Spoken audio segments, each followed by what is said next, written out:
आरोग्य जागृति में आप सभी का हम स्वागत करते हैं और बताते हुए खुशी हो रही है कि आरोग्य जागृति एसोसिएट के माध्यम से एजुकेशन महा एक्सपो में पहली बार आरोग्य के क्षेत्र में लोगों को मालूमात हो, जानकारी मिले, इसलिए हमने औरंगाबाद के नामी हॉस्पिटल को यहाँ पे बुलाया गया, जिसमें अपने मेडिकल हब बोल के अपने जो 15 स्टॉल यहाँ पे शुरू करने का एक नियम बनाया था। तो ऑर्गेनाइज़र जो माननीय वासी सर और उनकी सभी टीम को हम शुक्रिया अदा करते हैं उनका कि जिन्होंने हमें एक बात पर लब्बैक कहकर यहाँ पे स्टॉल लगाने के लिए बताया गया।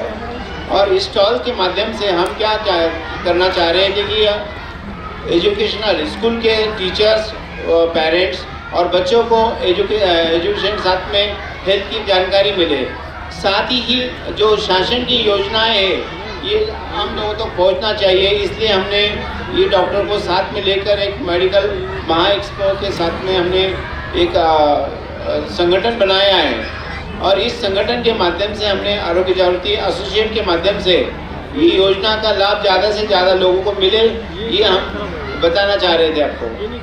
दोस्तों, हम इस महा एक्सपो में जो भी मेडिकल की सुविधाएं देना चाह रहे थे वो हमने आप लोग यहाँ पर लाकर आपको बताया कि आप जाकर उस अस्पताल में अपनी शासन की योजना लेना बहुत ज़रूरी है।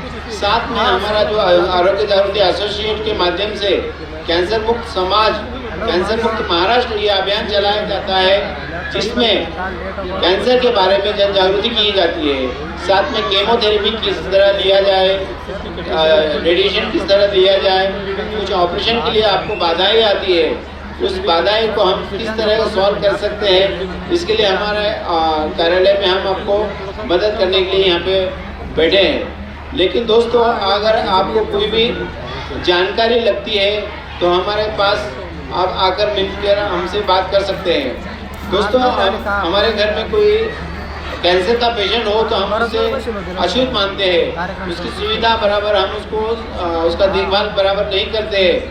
हम क्या चाह रहे हैं, कोई कैंसर जो पेशेंट रहता है इसको एक में से भी साथ में रहने से या साथ में खाने पीने से कैंसर बढ़ता नहीं है।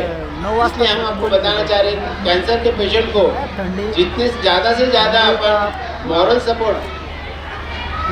सपोर्ट और अच्छे से अच्छा उनको कैसी सुविधा दे सकते हैं, अच्छा ट्रीटमेंट कैसा दे सकते हैं, उनके साथ में कि उनका हौसला अफजाई करना ये हमारा कर्तव्य रहता है। बीमारी जो 25% होती है, अगर हम उसको मॉरल सपोर्ट और ट्रीटमेंट के साथ में अच्छा से ये करें तो 100% उसको रिजल्ट मिलने के चांसेस रहते हैं। दोस्तों, हम ये बताना चाह रहे हैं, अगर फर्स्ट स्टेज पे अगर कैंसर का डिटेक्ट हो जाता है, अपन जांच कर लिए, अगर जांच में अपने कुछ अगर मालूम पड़ता है तो इमीडिएट स्पेशलिस्ट डॉक्टर के पास जाकर उसके ऑपरेशन या जो भी ट्रीटमेंट हो जल्द लेना चाहिए, क्योंकि हम उसमें देर बहुत ज़्यादा करते हैं। महिला में ऐसा होता है कि ब्रेस्ट के आज कैंसर प्रमाण बढ़ रहे हैं। वो प्रमाण क्यों बढ़ रहे हैं कि हम अगर आपको कुछ डिटेक्ट भी होता है तो हम बताने में शर्म के हैं। ऐसे टाइम में शर्म ना करें और जल्दी से जल्दी अपनी जो बीमारी है उसको डॉक्टर्स के पास बताकर उसका इलाज करें। तो हम ये बताना चाह रहे हैं कि हमने सभी डॉक्टर को साथ में लेते हुए, जैसा कि आयुर्वेदिक जो हॉस्पिटल डॉक्टर दही बड़े हॉस्पिटल है, साथ में हमारे विराज हॉस्पिटल है, इसी साथ में हमने जो दिया है साथ में स्काई फिजियोथेरेपी सेंटर, ये भी हमने हमारे साथ में कोलैबोरेट किया है। साथ में देखिए, आप देख सकते हैं कि हमने मेडिकल हब जो बनाया है, इसके माध्यम से हम लोगों को बताना चाह रहे हैं कि वैद्यकीय क्षेत्र से हमको कितना लाभ लेना चाहिए। जैसा कि महात्मा ज्योतिबा फुले जन आरोग्य योजना, सीएम फंड और साथ में आयुष्मान भारत जो कार्ड चल रहा है उसी का भी हम लाभ देना चाह रहे हैं। इसीलिए हमने महा एक्सपो, एजुकेशनल महा एक्सपो, एजुकेशन महा एक्सपो में मेडिकल हब हमने शुरू किया है, जिसमें हमें काफ़ी हॉस्पिटल ने साथ में रहने के लिए हमारे 21 में लब्बैक कहा है। दोस्तों, हम चाह रहे हैं कि आप इस हॉस्पिटल का लाभ लें, जो कि आपको जो योजना के माध्यम से उपचार मिलना ज़रूरी है। अब हमारा जो आरोग्य जागृति का मेन मिशन है कैंसर मुक्त समाज, कैंसर मुक्त महाराष्ट्र, इस अभियान के माध्यम से हम स्लम बस्ती में जाकर, ग्रामीण में जाकर, बाजार डे में जाकर इसका हम अवेयरनेस करते हैं। जैसे हम थोड़ी देर में आपको बताएंगे कैंसर मुक्त महाराष्ट्र, कैंसर मुक्त समाज के बारे में।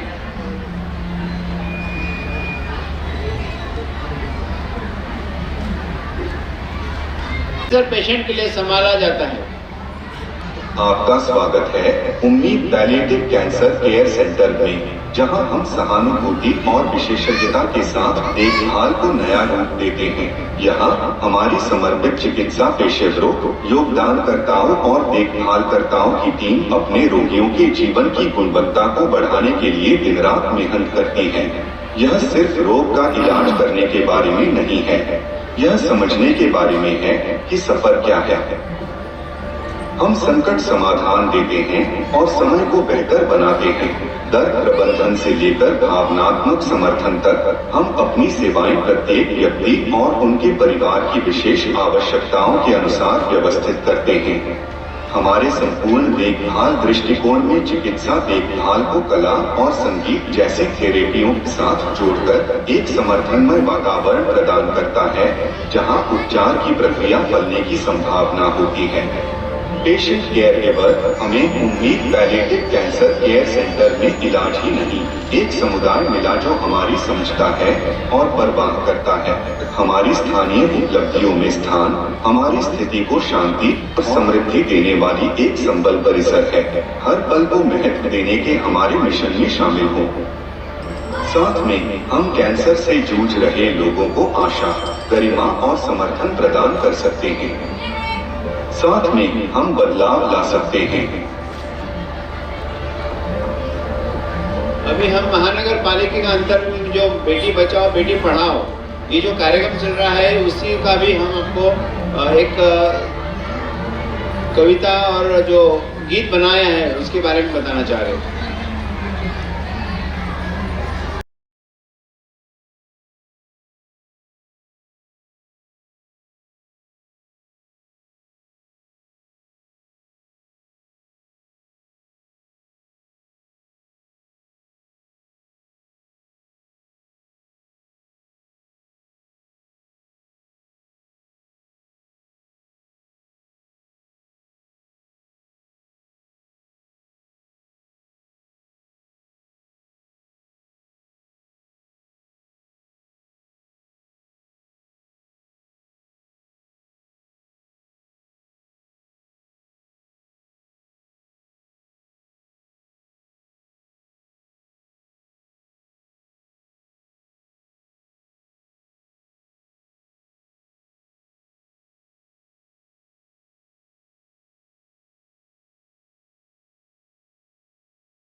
अन्य जनता तक पहुंचाना चाहते हैं। हम सभी डॉक्टर मित्रों को आमंत्रित करते हैं कि आइए अब आपकी स्पेशलिटी जिस डिसीज पर आप प्रैक्टिस कर रहे हैं उसकी सटीक जानकारी जन सामान्य तक पहुंचाइए और अपने हॉस्पिटल की सारी सुविधाएं हमारे माध्यम से मरीजों तक पहुंचाएं। अधिक जानकारी के लिए हमें संपर्क करें।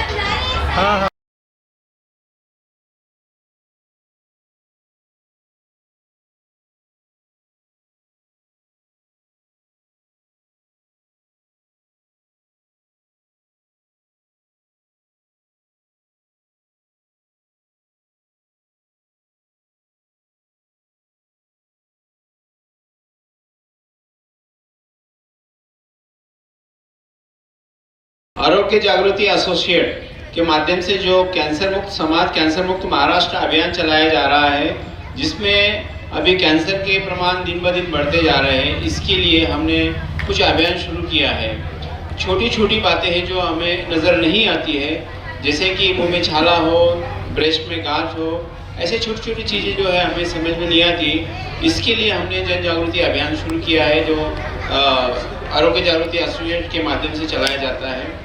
और हम स्कूल्स ग्रामीण में जाकर जो स्लम बस्ती है यहाँ पर जाकर ये जो अवेयरनेस किया जाता है। अभी जो चेविंग जो होती है, टोबैको, सिगारेट, ये ज़्यादा से ज़्यादा इसके प्रमाण बढ़ रहे हैं। इसी के ऊपर हमने एक कार्यक्रम आयोजन किया है।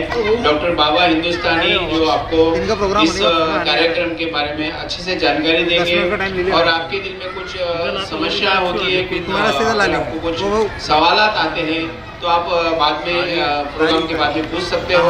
हम कार्यक्रम के माध्यम से आप तक हम जानकारी देना चाहेंगे कि कैंसर कैसा होता है, कैंसर से बचने के लिए क्या करना चाहिए, कैंसर ना हो इसके लिए अपन ने कैसा प्रिकॉशंस लेना चाहिए, कैंसर होने के बाद अगर खुदा ना खास्ता अगर हो भी जाता है तो उसके लिए इलाज बहुत ज़रूरी होता है। उसे न छुपाते हुए उसका इलाज खुद सामने आकर लेना चाहिए, क्योंकि अगर फर्स्ट स्टेज में अगर अपन डिटेक्ट होता है, आपको अगर कुछ सिम्टम्स लगते हैं, अगर उसमें डिटेक्ट होने के बाद अगर उसका उपचार किए तो हम उससे उस बीमारी से बाहर आ सकते हो। तो ये बीमारी को न डरते हुए उसका सामना करना जरूरी है। इसलिए हम कैंसर पेशेंट नहीं बोलते हैं, कैंसर फाइटर बोलते हैं, जो हर चीज़ को आदमी फाइट करता है। जैसा फैमिली के लिए अपन खुद को फाइट करते, संसार के लिए फाइट करते हैं, शेतकरी अपने खेती के लिए फाइट करता है। इसी प्रोग्राम के माध्यम से हम डॉक्टर MD सनपाल बाबा हिंदुस्तानी आपको बताएंगे कि कैंसर के बारे में, कैंसर के सिम्टम्स कैसे होते हैं, कैंसर के सिम्टम्स कैसे पहचानना जरूरी है और उपचार कहाँ लेना जरूरी है, कौन कौन हॉस्पिटल में इसका उपचार होता है। खाली गवर्नमेंट के हॉस्पिटल में होता है ऐसा एक धारणा होती है। वो अभी औरंगाबाद में करीब 47 हॉस्पिटल में इस ट्रीटमेंट का, ये कैंसर के बारे में उपचार दिए जाते हैं और वो मुफ्त मिलता है। उसके लिए अपने पास आधार कार्ड, राशन कार्ड होना कंपलसरी होता है, ये आप जानकारी लिए। तो डॉक्टर MD सनपाल को हम इसमें आमंत्रण देते हैं, वो बताएंगे आपको इस कार्यक्रम के बारे में। चलिए डॉक्टर साहब। धन्यवाद।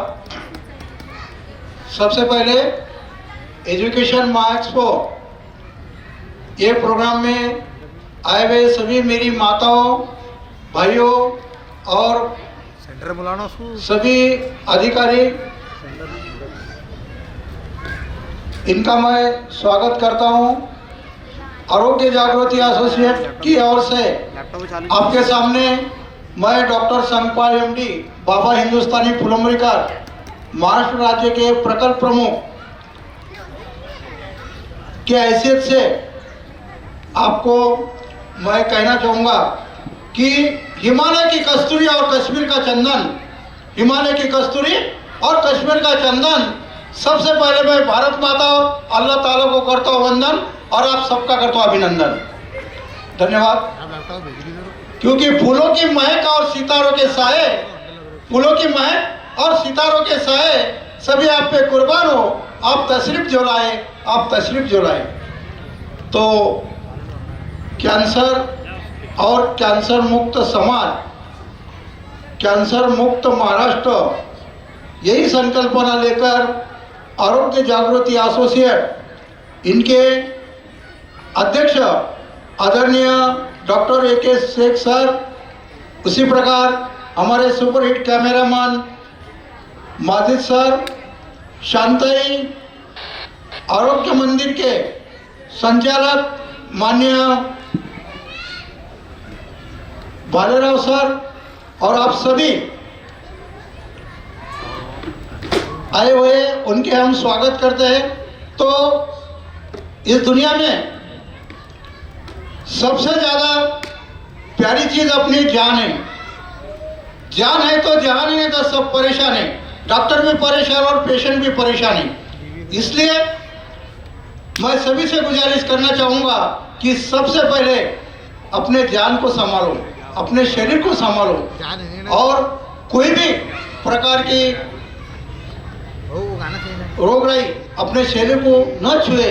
इसलिए आप सतर्क रहिए, कॉन्शियस रहिए, क्योंकि इस दुनिया में जब अपन आते हैं तो जभी से अनेक बीमारी का सामना अपने को करना पड़ता है।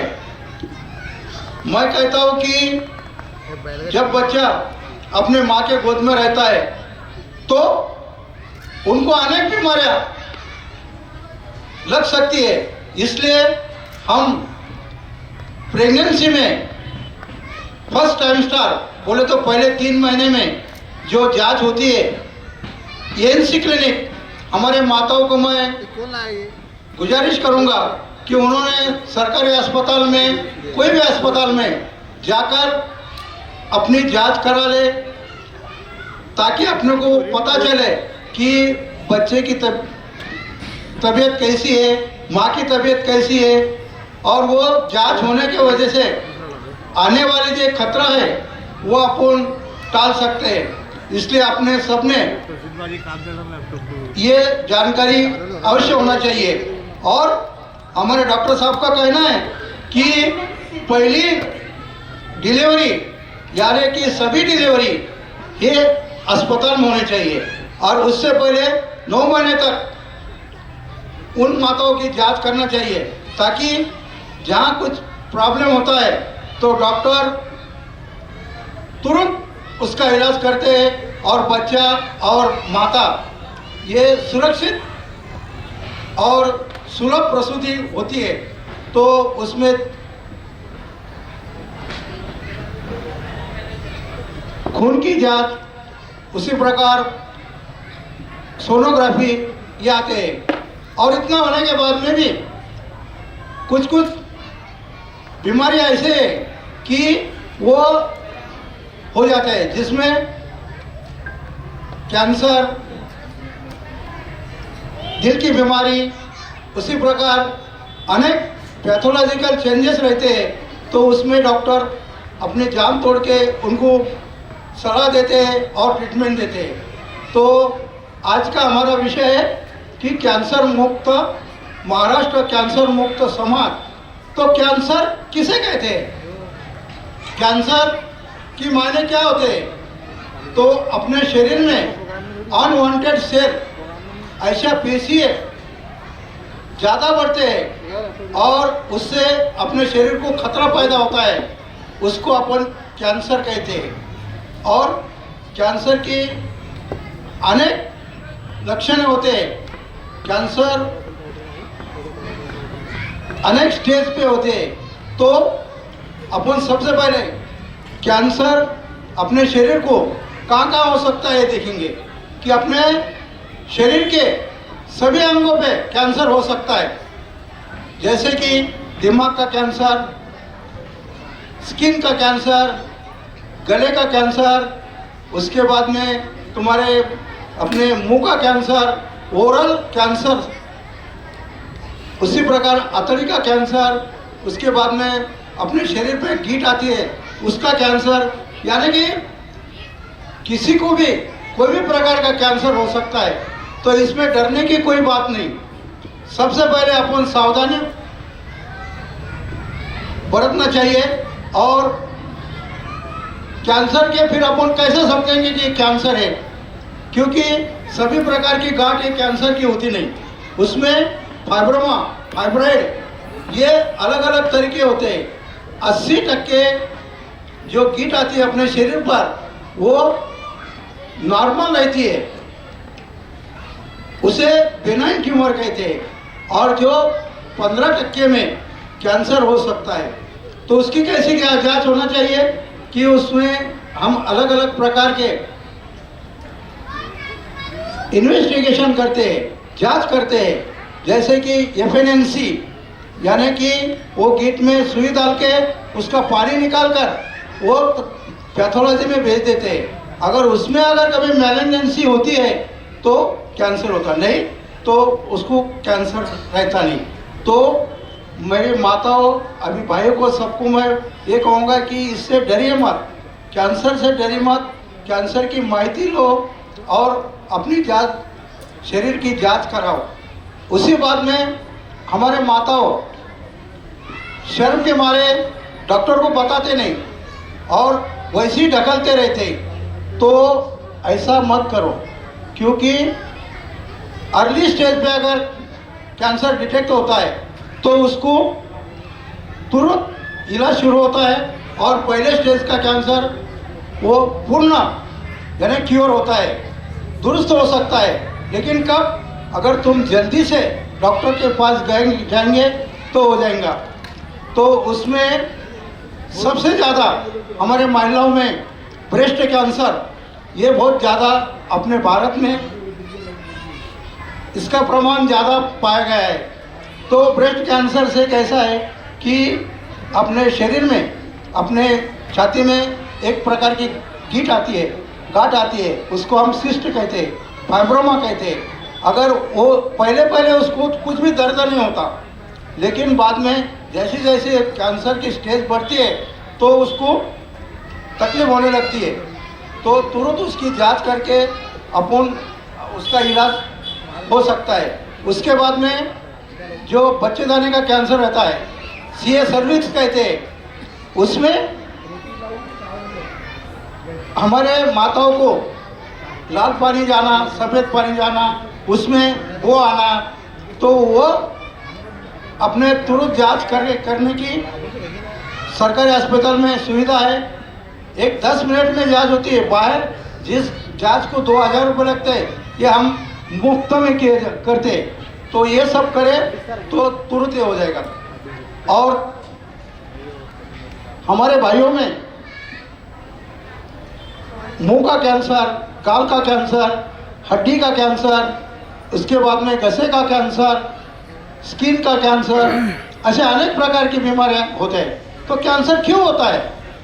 ये कैंसर के अलग अलग प्रकार मैंने बताए।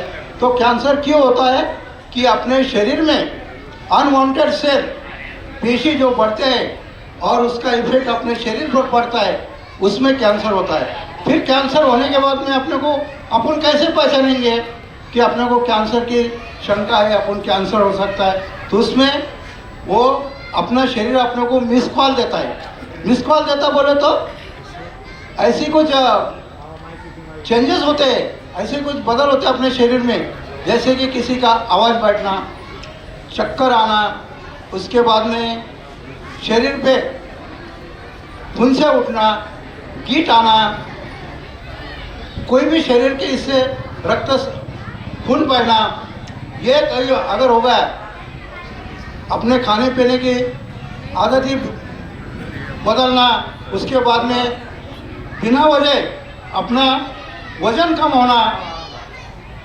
ऐसी के ज़्यादा थकावट होना, उल्टी होना, उल्टी में से खून आना, खांसी में से खून आना, ये सब अगर कभी आपको दिखेगा तुरंत तुम डॉक्टर के पास जाके अपनी जांच कराओ। और उसमें हमारे माताओं को सेल्फ इंस्पेक्शन बोले तो खुद की जांच खुद करना, महीनों में 2 महीने में एक बार अपनी जांच करना।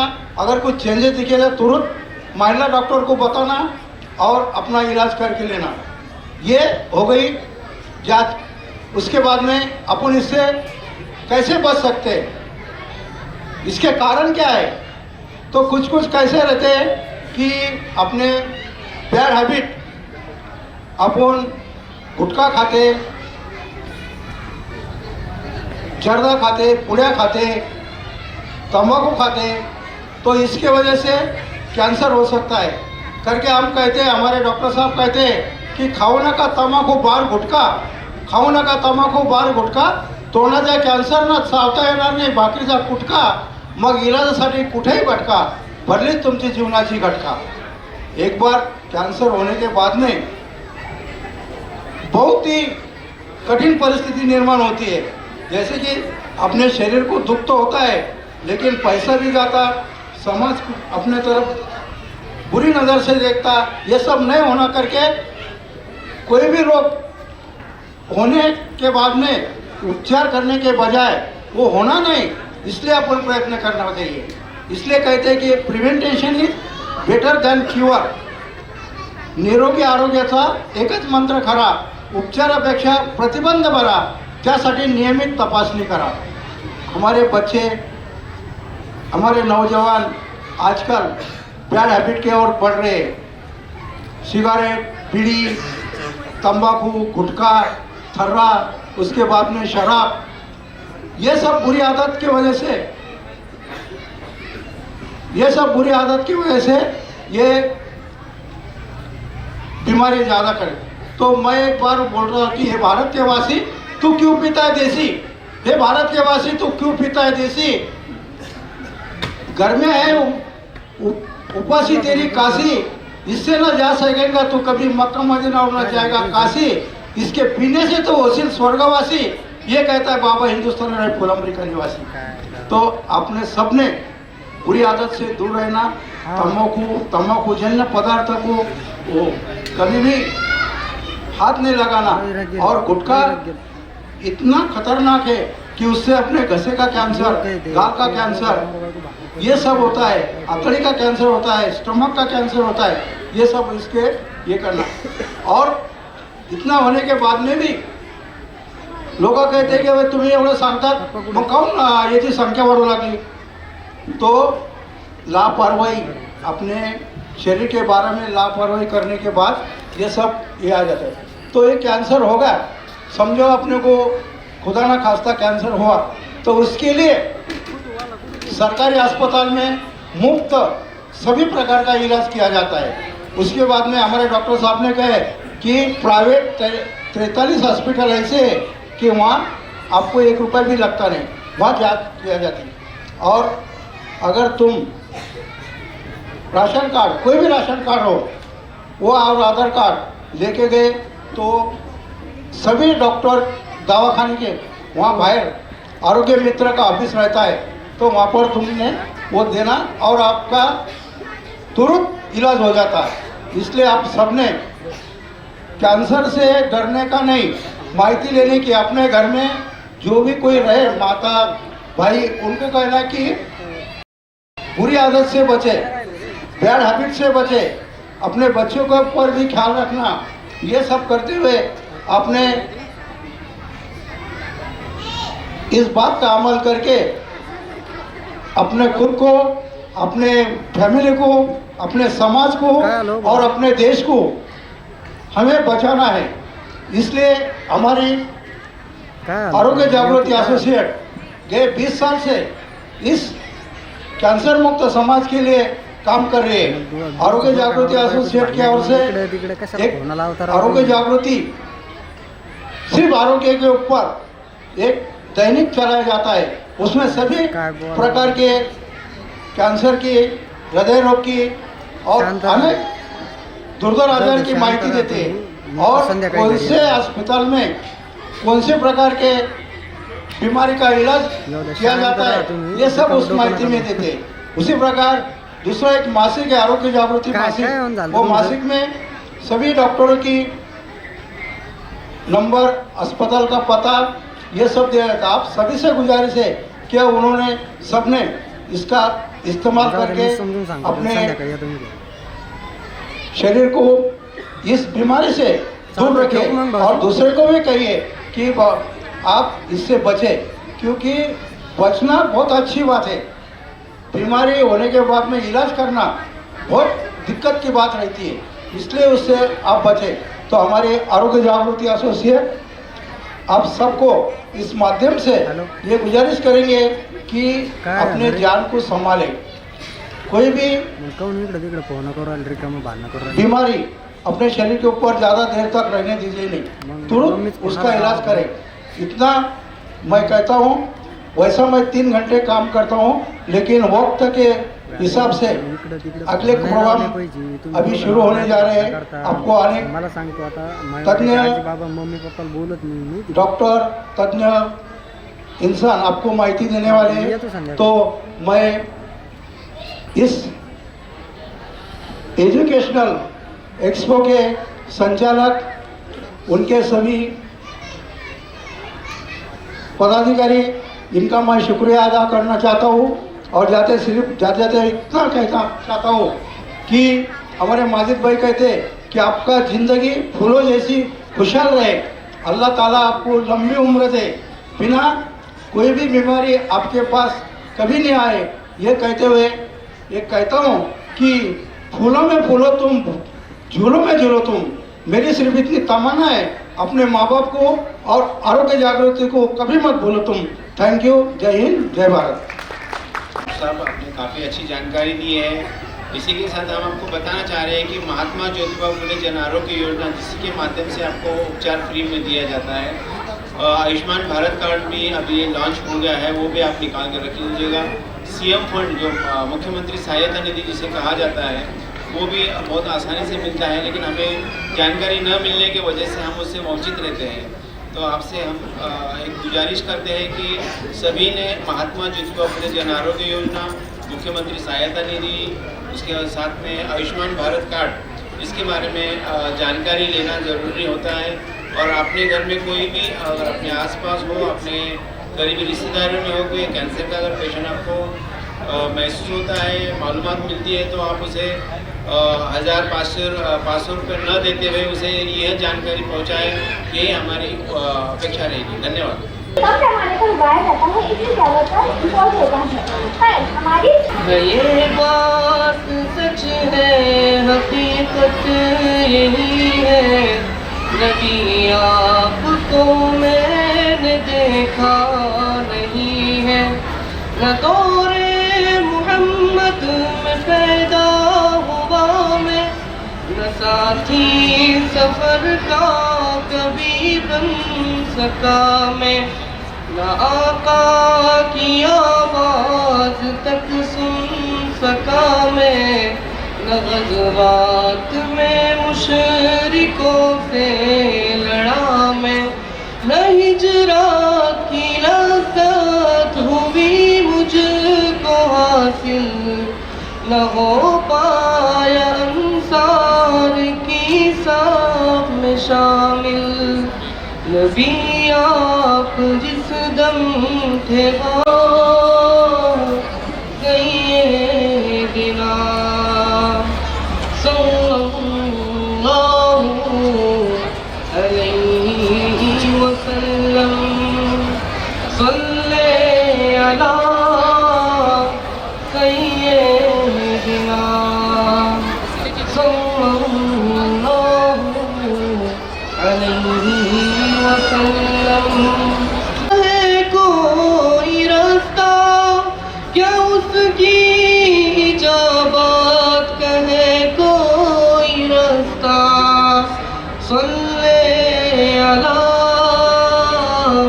सैयदना सल्लल्लाहु अलैहि वसल्लम, सल्ले अला सैयदना सल्लल्लाहु अलैहि वसल्लम।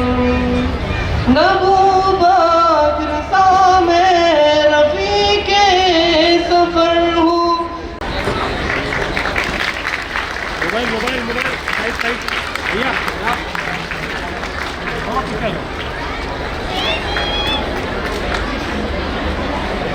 बहुत बहुत शुक्रिया डॉक्टर शोएब हाशमी साहब,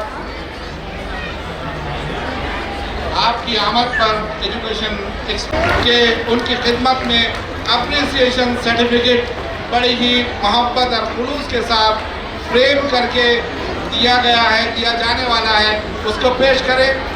ये बच्चों के लिए अप्रिसिएशन है स्कूल जिनसी के सपोर्ट करते हुए इसके बाद स्कूल अल फलाह इंटरनेशनल स्कूल नारेगांव, तमाम टीम से दरखास्त है कि फौरन आ जाएं। उसके बाद अल फलाह इंटरनेशनल स्कूल पैटर्न गेट तैयार रहे स्टेज के पास। स्टेज पर मौजूद से मुआज़रत के साथ ये यादगार फोटो बच्चों को जिंदगी भर याद रहती है।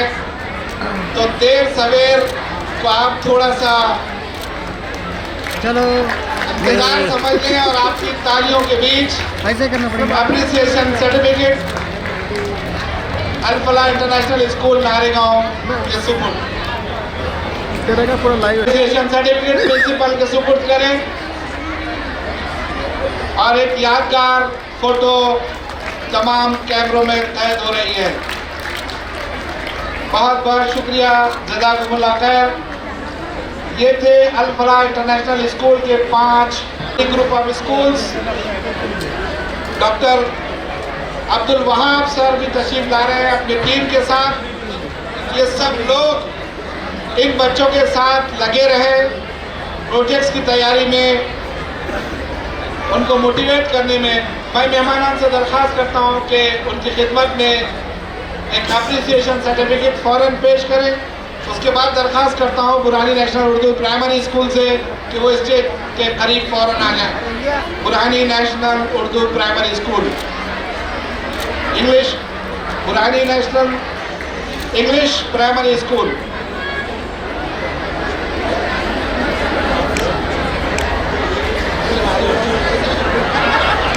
एक आपला फ्लॅश फेल होईल, लाईट नाही फेल, सटासट चालतं खटाखट. Burhani national English primary school, थोड़ा जल्दी से तशरीफ लाएं। इसके बाद रेडी रहे Burhani national Urdu high school और Burhani national English high school, दोनों स्टेज के पास। Burhani national English primary school, Burhani national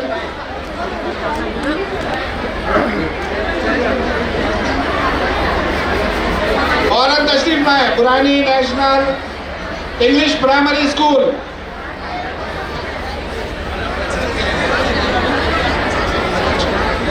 हुए इसके बाद मैं दरख्वास्त करूंगा Burhani national Urdu high school, Burhani national Urdu high school principal, mentors तमाम का यहाँ पर इस्तेमाल और मेहमानान से दरख्वास्त है कि उनकी खिदमत में अप्रिसिएशन सर्टिफिकेट पेश करें।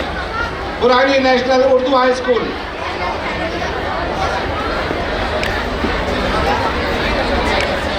उसके बाद तैयार रहें Burhani national English high school, Burhani national English high school के बाद तैयार रहे Al Huda Urdu boys high school Naregaon. Thank you. बहुत बहुत शुक्रिया जज़ाकुमुल्लाह की टीम की जानिब से, माइंड्स एंड मोशन की जानिब से हम उनके मशकूर हैं। Burhani national English high school, Al Huda Urdu boys high school Naregaon stage के करीब रेडी रहें। उसके बाद Al Huda Urdu girls high school ready रहे नारेगांव स्टेज के पास। Burhani national English high school को अप्रिसिएशन सर्टिफिकेट मेहमानान की मौजूदगी में पेश किया जा रहा है। आपकी जोरदार तालियों के बीच मासूम नन्हे नौनिहालों का इस्तेमाल। Thank you. बहुत बहुत शुक्रिया, जज़ाकुमुल्लाह खैर। Al Huda Urdu boys high school Naregaon,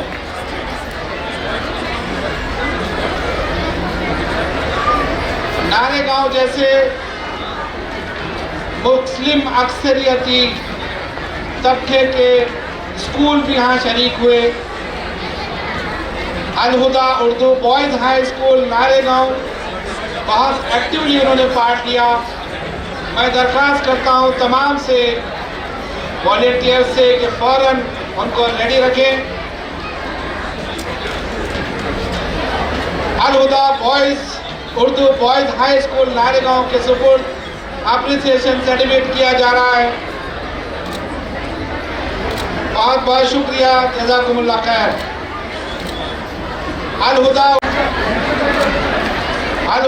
girls high school central नाका, उसके बाद तैयार रहे Al Huda boys high school central नाका एजुकेशन एक्सपो के साथ खड़ा है। सर, हम आपका इस्तेकबाल करते हैं, वेलकम करते हैं। पूरी टीम हमारी आपका इस्तेकबाल करती है, ऑर्गेनाइजिंग टीम आपका इस्तेकबाल करती है, साइंस फेयर कमेटी आपका इस्तेकबाल करती है। Welcome welcome welcome. Doctor Meraj Qadri साहब भी यहाँ पर तशरीफ ला चुके हैं, डायरेक्टर खादरी हॉस्पिटल। मैं उनसे भी दरख्वास्त करता हूँ कि हमारे मेहमान के साथ शरीक हो जाएं। मैं दरख्वास्त कर रहा हूँ अल Huda boys high school central नाका से, अल Huda boys high school central नाका, अल Huda boys high school central नाका अगर नहीं है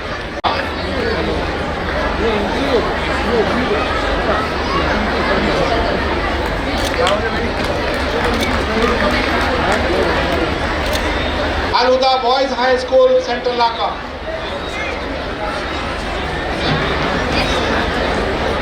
साइंस फेयर में अपने प्रोजेक्ट्स पेश किया था इन्होंने, इनको एप्रिसिएशन सर्टिफिकेट्स दिए जा रहे हैं। अल हुदा बॉयज़ हाई स्कूल आपका शुक्रिया अदा करते हैं। तो गुलदस्ता शॉल पेश कर किया जा रहा है। एमजीएम यूनिवर्सिटी एजुकेशन एक्सपो के साथ पिछले 2 सालों से बैकबोन की तरह खड़ी है। सर, पूरी टीम हम आपका शुक्रिया अदा करते हैं।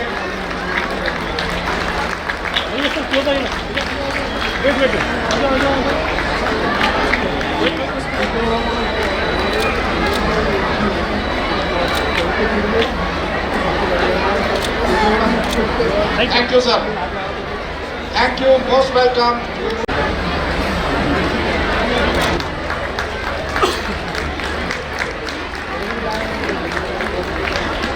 बहुत बहुत शुक्रिया। अली जनाब ज़ियाउद्दीन सिद्दीकी साहब से दरख्वास्त करता हूँ कि वो स्टेज पर तशरीफ लाएं, एक्सपो में उनका इस्तेकबाल करें। इस साइंस फेयर प्राइज डिस्ट्रीब्यूशन में हम आपका सर इस्तेकबाल करते हैं। Welcome to education expo 2025। अस्सलामु अलैकुम रहमतुल्लाहि व बरकातहू। नहमदु व नसल्ली अला रसूलिहिल करीम, अम्मा बाद। क़ाल अल्लाहु तआला फ़िल क़ुरआनिल मजीद, कुन्तुम खैरा उम्मतिन उख़रिजत लिन्नास तअमुरूना बिल मारूफ़ व तनहौना अनिल मुनकर व तु'मिनूना बिल्लाह। स्टेज पर मौजूद मेहमानान ख़ुसूसी, मेरे मोहतरम रहनुमा, मेरे रहबर, मेरे सरपरस्त हज़रात, स्टेज पर मौजूद ये जो तमाम लोग आपको नज़र आ रहे हैं, ये बिहाइंड द कर्टन वो लोग हैं जिन्होंने एक्सपो की कामयाबी के लिए दिन रात मेहनत की, अपने गिरा कदर मशवरों से हमें नवाजा। स्कूल के ज़िम्मेदारान, प्रिंसिपल्स और मेरे नन्हे मुन्ने रिसर्चर्स, मैं आप तमाम का तहे दिल से एजुकेशन एक्सपो की तमाम टीम की जानिब से इस्तकबाल करता हूँ। मैं अल्लाह ताला का शुक्र अदा करता हूँ कि अल्लाह ताला ने एक बामकसद और प्रोडक्टिव वर्क के लिए हमें चुन लिया है। एक ऐसा काम जो हमारे मुस्तक़बिल को संवारने वाला है, एक ऐसा काम जो बच्चों के आने वाली ज़िंदगियों को नई बुलंदियों तक ले जाएगा। अल्हम्दुलिल्लाह एजुकेशन एक्सपो और साइंस फेयर का जो इनेकाद किया गया, एक्सपो का ये 4था साल है और साइंस फेयर का ये 3रा साल है। पहले साल ही जब हमने साइंस फेयर की एक्सपो की बुनियाद रखी तो उसी वक्त हमें ये अंदाज़ा हो गया कि साइंस आप एजुकेशन एक्सपो को सस्टेनेबल नहीं चला सकते जब तक आप समाज की ज़रूरत नहीं बनेंगे। अल्हम्दुलिल्लाह आज चौथे साल में मैं ये दावे के साथ कह सकता हूँ कि एजुकेशन एक्सपो 5 अलग अलग महाजों पर समाज की ज़रूरत बन चुका है। बिलाशुबा तनकीदें होंगी और हर तामीरी काम पर तनकीद होना ज़रूरी है, क्योंकि जिस काम में तनकीद ना हो इसका मतलब यह है कि वो काम बहुत ज़्यादा तामीरी नहीं है और वो ज़्यादा चलने वाला नहीं है। हम तनकीदों को तहे दिल से कबूल करते हैं और हम कोशिश करेंगे कि उसमें क्या बेहतरी हो सकती है, क्योंकि अल्लाह ताला ने हमें जितना मुकल्लफ बनाया है हम उतनी कोशिश कर रहे हैं। साइंस फेयर का ये तीसरा साल है और साल ब साल इसकी बढ़ती हुई मकबूलियत, बच्चों की दिलचस्पी। साइंस फेयर चूँकि ऐसा काम है जो आप एक हफ्ते में तैयार नहीं कर सकते। कोई साइंस एग्जीबिशन नहीं है कि एक मॉडल आपने तैयार कर दिया और चीज़ आपके सामने है, बेहतरीन प्रेजेंटेशन हो गया। नहीं, साइंस फेयर के लिए कम से कम 4 महीने की मेहनत दरकार होती है और ये मेहनत मैं तहे दिल से शुक्रगुजार हूँ हमारी पूरी महाराष्ट्र साइंस फेयर अकेडमी की टीम का, जो माइंड्स इन मोशन फाउंडेशन के तहत काम कर रही है। दिन रात ये लोग मेहनत करते हैं, बच्चों की मेंटरशिप करते हैं, कई वर्कशॉप्स होते हैं, टीचर्स के लिए वर्कशॉप हो रहे हैं, बच्चों के लिए वर्कशॉप हो रहे हैं, उन्हें मेंटरशिप दी जा रही है, टाइटल सिलेक्शन होता है, हाइपोथेसिस का सिलेक्शन होता है, बच्चे 2 महीने 3 महीने रिसर्च वर्क करते हैं, प्रेजेंटेशन और पेपर प्रेजेंटेशन होता है और एक वक्त आता है जब बच्चे अपना रिसर्च वर्क यहाँ पर प्रेजेंट करते हैं। अल्हम्दुलिल्लाह 17 तारीख को यहाँ पे साइंस फेयर का इनेकाद अमल में आया। 60 प्रोजेक्ट्स हमारे पास आए जो अब तक का 3 साल का सबसे हाईएस्ट लेवल है। 60 प्रोजेक्ट के ऊपर हमारी जो खुशी है उसका अंदाज़ा आप इस बात से लगा दीजिए कि जब हम साइंस फेयर की बुनियाद डाल रहे थे तो ये मॉडल हमने तेलंगाना साइंस फेयर के काजी सिराज अजहर साहब से लिया। जब हमने उनसे डिस्कस किया तो उन्होंने कहा कि आपका विज़न क्या है, कि आप कितने प्रोजेक्ट्स लेना चाहते हैं। तो मैंने उनसे कहा कि डॉक्टर साहब हम 100 प्रोजेक्ट्स लेकर आएंगे, क्योंकि वो हमारा पहला साल था, हमें नहीं मालूम काम क्या करना है। तो डॉक्टर साहब हंसने लगे और कहा कि बासित साहब अगर आपने इस साल 5 प्रोजेक्ट भी अगर लेकर आ गए तो मैं समझूंगा कि आपने औरंगाबाद में इनकलाब की शुरुआत करनी। अल्हम्दुलिल्लाह पहले साल 42 प्रोजेक्ट आए थे हमारे पास और उनके इन अल्फाज से हमको इस बात का एहसास हुआ कि ये काम वाकई में बहुत मुश्किल है, क्योंकि तेलंगाना साइंस फेयर 16 साल तक मेहनत करने के बाद 100 के आंकड़े को पार कर सका था। अल्हम्दुलिल्लाह ये 60 का जो आंकड़ा है ये हमारे लिए बहुत खुशाइंद है और मैं आप लोगों के दम पर और आप लोगों के जोश व खरोश को देखते हुए मैं उम्मीद करता हूं कि इंशाअल्लाह अगले साल हम 100 साइंस फेयर के प्रोजेक्ट्स यहाँ पर डिस्प्ले करेंगे। आवाज़ नहीं आ रही है? बच्चे ज़्यादा बोर तो नहीं हो गए काम करते हुए? वाकई में ये बोरिंग काम है, लेकिन ये काम करना ज़रूरी है, क्योंकि बेटा ये काम आपकी ज़िंदगियों को संवारने वाला है।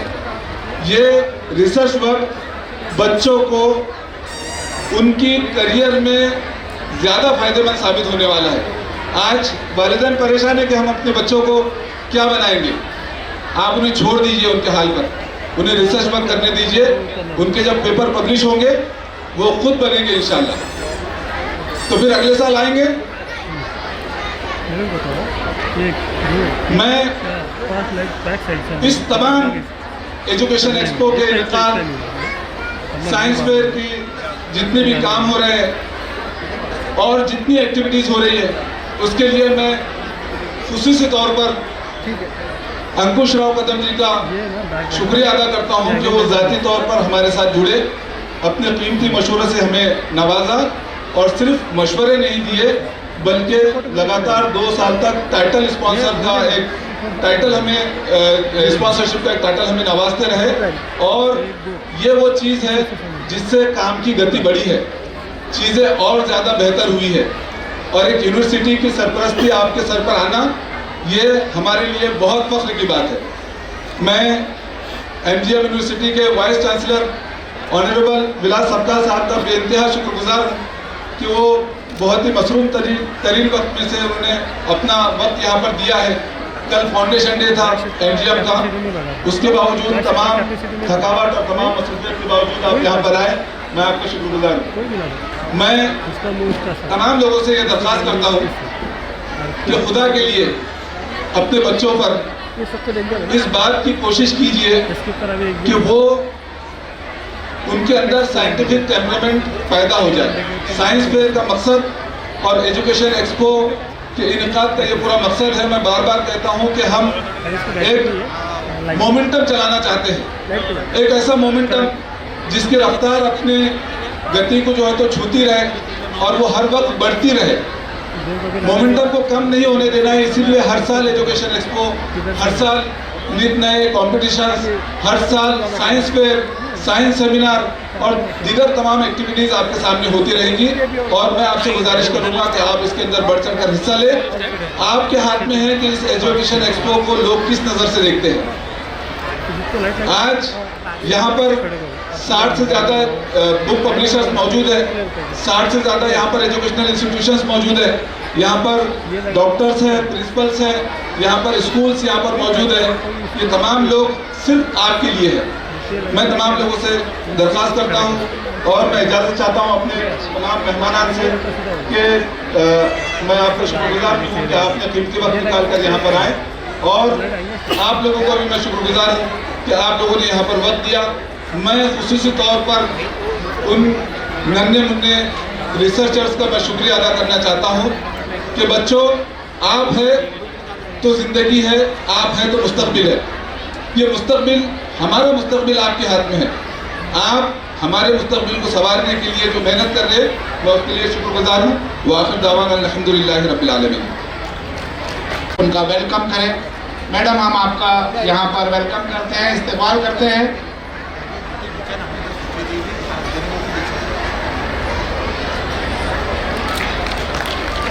साथ ही साथ हमारे एक मेहमान और मौजूद है, डॉक्टर सबा शेख अजहर।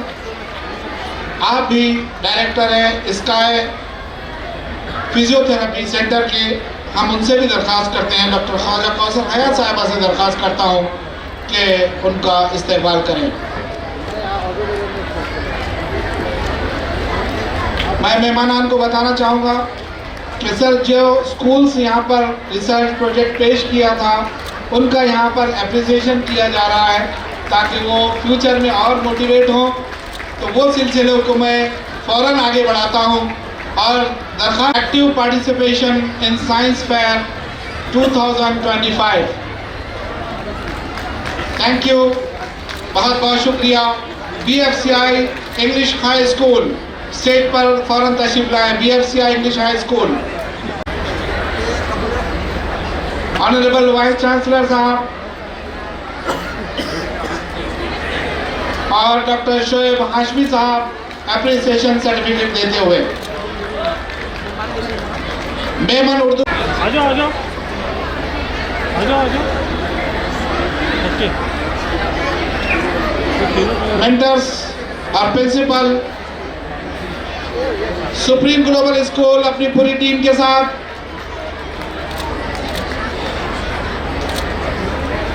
और तमाम टीम के साथ आपको अप्रिसिएशन सर्टिफिकेट दिया जा रहा है। सुप्रीम ग्लोबल स्कूल के बाद तरफ हाई स्कूल जूना बाजार, तरत हाई स्कूल के बाद Almeer secondary school. Research mentor, principal और पूरी रिसर्च टीम के साथ एक appreciation certificate Almeer secondary school के बच्चों का इस्तेमाल। Razia Sultana Urdu high school, Razia Sultana Urdu high school, Razia Sultana Urdu high school. Sarosh school के बाद रेडी रहे Mirza Azizullah Baig Urdu high school, Mirza Azizullah Baig Urdu high school, बहुत बहुत शुक्रिया। के बाद तैयार रहें Amanullah Motiwala school,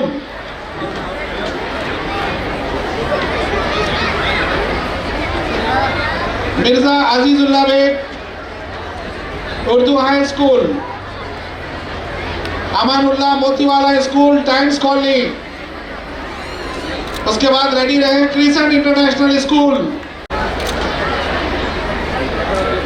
crescent international school mentor और स्टूडेंट्स के साथ।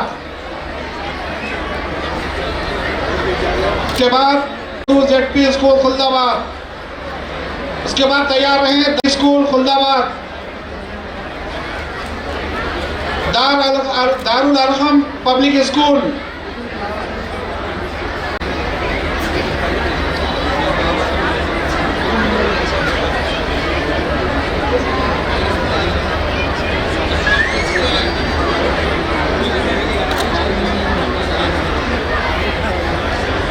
Little flower English high school, little flower English high school. से मैं रिक्वेस्ट करता हूं कि फौरन फोटो सेशन भी करें, बहुत सारे इनामात देना है। माफी के साथ Rajiv Gandhi Urdu primary school, little flower English high school. Honourable Vilas Sabkar sahab से दरखास्त है कि वो सेंट फ्रांसिस स्कूल का इस्तेमाल करें। यहाँ पर दो खास इस्तेमाल होने जा रहे हैं। एकेडमी अगर मौजूद हो, रूट्स एंड विंग्स एकेडमी, तो वो यहाँ तशरीफ लाए, हम आपका इस्तेमाल करना। Education Expo 2025 organized by Minds in Motion and also Science Exhibition. Wonderful guest on the dais, very learned, very distinguished guest, our teachers and dear student friends. सबसे पहले मैं आप सब लोगों को मुबारकबाद देता हूँ कि इस स्केल से, it is really on a very big scale. I was listening to the introductory speech that more than 200 schools have participated, also coupled with exhibition and presence of various institutions giving information about higher education and possibilities. और सबसे अच्छा ये लगा कि ये organisation बच्चों लोगों को टैलेंट की जो आइडेंटिफिकेशन कर रहे हैं, उनको अपॉर्चुनिटीज दे रहे हैं, प्रोजेक्ट्स डिजाइन कर रहे हैं. It is of course very very impactful, need of power, and the most important is you are knowing your own potential.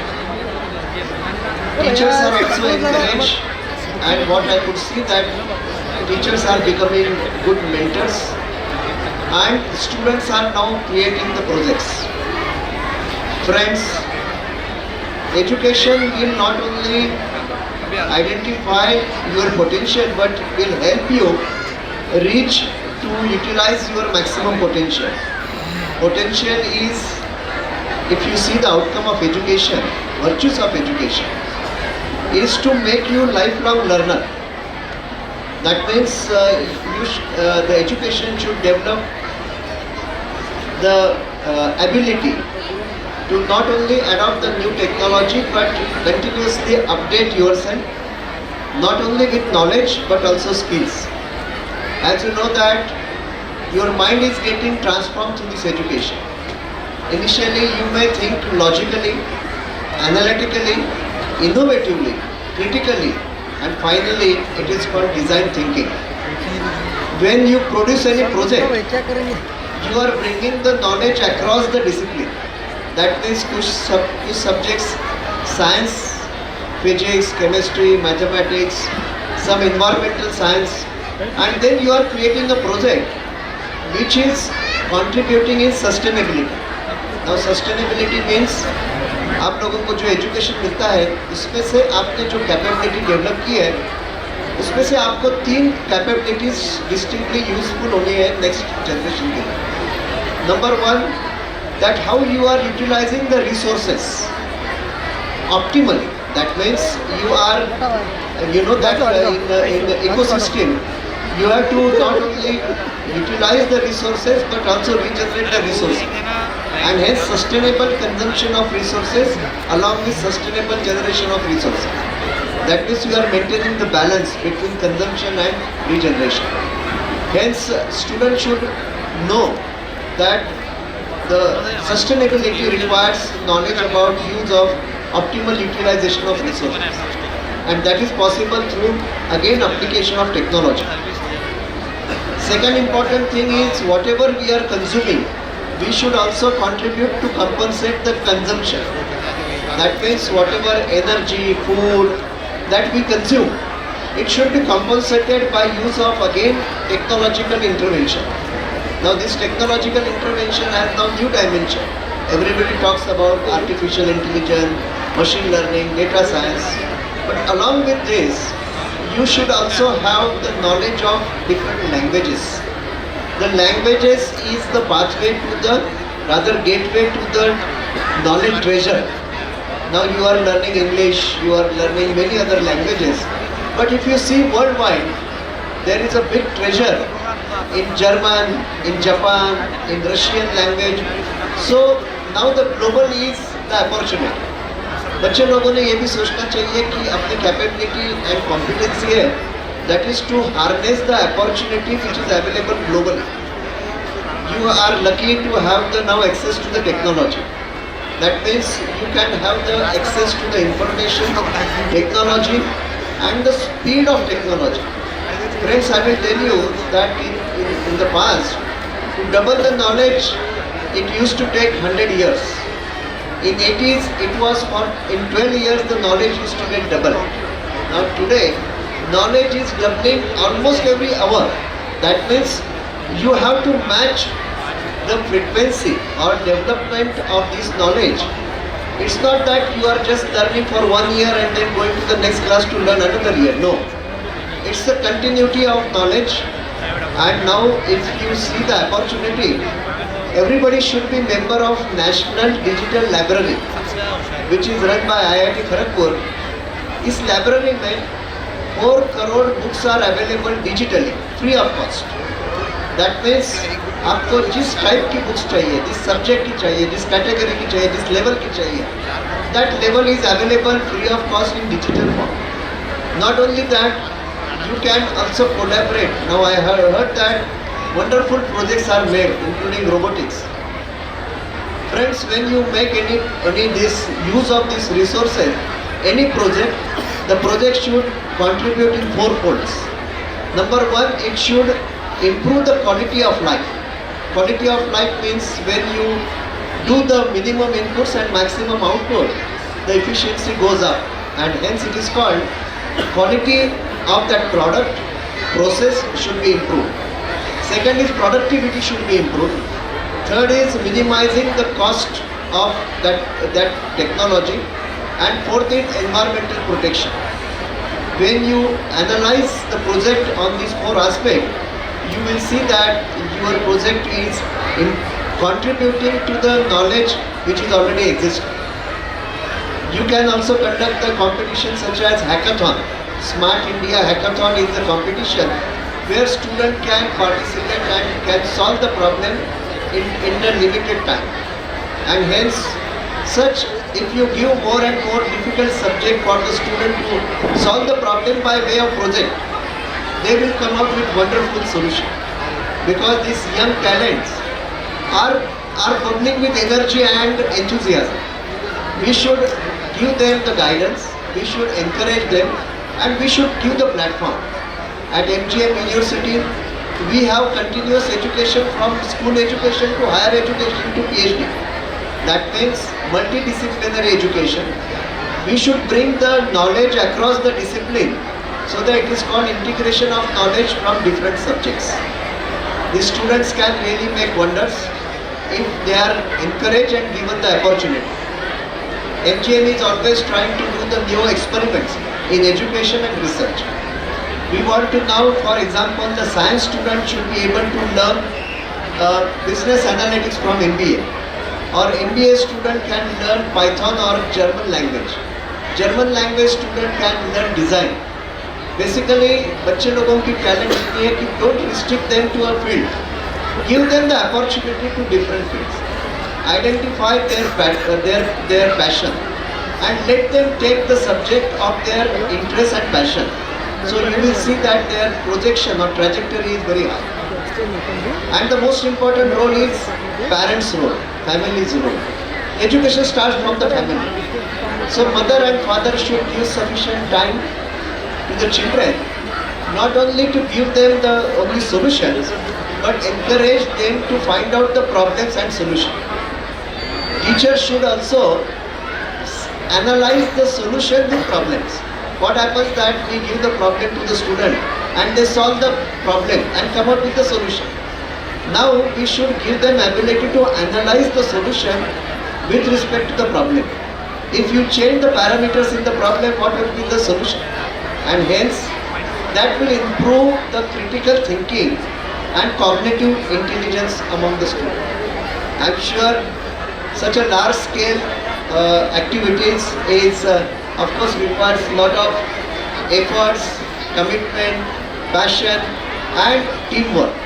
I'm sure the organizer have done so much of hard work and given the students opportunity, and also I could see the happiness on the faces of the student and the teachers that they want to do more and more by not only taking the information, learning it, but also it's called outcome-based learning. That means whatever you don't have to teach now, because students should be given a case study, a high quality assignment, so that they learn their own, so that a teacher can give application of concept, maybe 2 or 3 applications. The 4th application should be found by the student, and then they will understand that whatever they are learning can be applied to this field also. And hence, as you know, that whether it is semiconductor, electric vehicle, robotics, artificial intelligence, these fields will give you more and more. Like example, now every day you can talk about 3D printing, not only polymeric but metallic printing and concrete printing. So basically, yesterday it was the foundation day of MGM, and during this last week we have opened the university for the students, school students. Around 5,000 students visited MGM University. So I invite all of you to MGM University anytime, because when you see the ocean in terms of library, in terms of laboratories, in terms of technology, you feel differently, you think differently, and hence the school education should get attached to the higher education, and that way the student will get more and more engaged. So I wish all the success for your future endeavors, and as you plan that next year you want to get 100 projects, so the initial should start from the beginning of the academic session, planning, identification and then develop. And definitely by 100 you will find out the more useful projects which are giving solutions to the problems and adding the knowledge to the existing knowledge. I congratulate teachers particularly, parents and students, and also those who have contributed toward the success of this event, such a large scale, wonderfully organized and responded.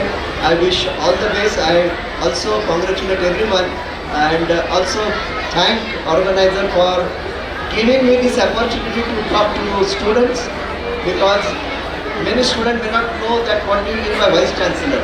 I used to say that I am the headmaster. So when it is towards university, they should come to the university, and as you know that I was also Vice Chancellor in Nagpur University, heading 800 colleges, 6 lakh students, 1000 examination. Because my training is from IIT Bombay, then worldwide I work, and then learning is not stopping, and that is how you can see Mr. Ankush Ram Kadam, who sends the good wishes to this occasion. Today still he works more than we people. So it's nothing like stoppage for learning and performing your duties. So you should become the best citizen to contribute towards the development of society, nation and the world. in the integrated manner. This is what I wish to congratulate you and give this wish. Thank you so much. Thank you sir, motivational speech बहुत। Sir आपका 1 साल से यहाँ इंतजार था,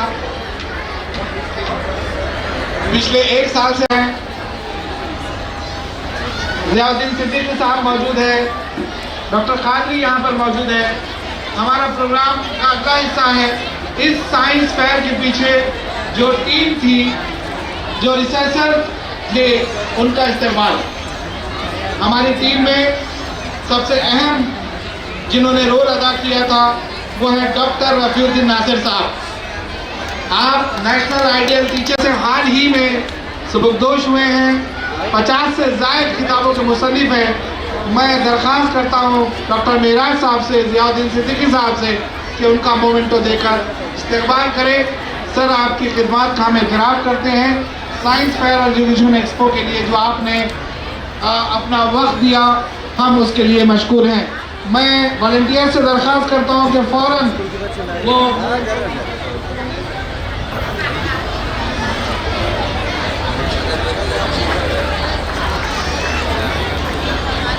doctor Rafiuddin Nasir साहब पिछले 3 सालों से साइंस फेयर को गाइड कर रहे हैं, रहबरी कर रहे हैं, बहुत बहुत शुक्रिया। इसके बाद एक हमारी साइंस फेयर टीम के अहम मेंबर जनाब सरताज शाकिर साहब, जो कई साइंस फेयर्स में उन्होंने बच्चों को शरीक कराया, अब वो हमारे साथ हैं, अब वो आप लोगों के साथ हैं। खान सरवत अंजुम साहिबा, उसने अपना कीमती वक्त दिया, जज के फराइज अंजाम दिए, पूरे रिसर्च पेपर्स को बारीकी से देखा। मैडम बहुत बहुत शुक्रिया।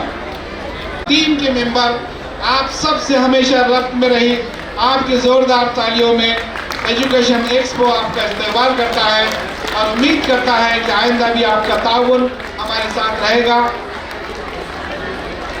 बड़ा मेहनत से काम किया सर, हम मशकूर हैं। एजुकेशन एक्सपो आपका शुक्रिया अदा करता है। वो ज्वाइन होंगे और मेहमानों की मौजूदगी में इन तमाम साइंस फेयर एग्जीक्यूटिव कमेटी का इस्तेमाल हो रहा है। ये इस्तेमाल इसलिए हो रहा है कि उनकी खिदमत का इतराफ़ किया, रहबरी की, रहनुमाई की। आप असिस्टेंट प्रोफेसर है department of physics, Maulana Azad college में। सब एक्सपो में पसे पर्दा रहता है, बल्कि साइंस फेयर में भी पसे पर्दा भी और हर वक्त मुतहरिक और सरगर्म। मैं बहुत अदब और एहतराम के साथ जनाब इरफान सौदागर सर को दावत देती हूँ कि वो अपनी एजाज़िया ट्रॉफ़ी हासिल करें।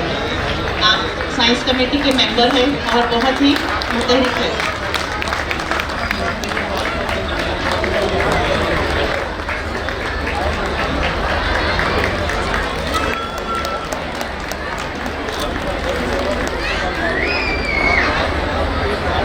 अब्दुल बासित सिद्दीकी के फर्जंद हैं। उसके बाद ख्वाजा सुबह से लेकर शाम तक टीम मेंबर्स के हर हुक्म पर उन्होंने लब्बैक कहा, उनकी रहबरी की। मैं दरख्वास्त करता हूँ सिद्दीकी ज़माना से बड़े ही मेहनत के साथ, बड़े ही एक्टिवनेस के साथ साइंस फेयर में पार्ट लिया और हमारे शाना बशाना रहे। और एक मेंबरशिप और नेक्स्ट ईयर मज़ीद दिलचस्पी के साथ हमारे साइंस फेयर की जूनियर टीम में शामिल हो गए।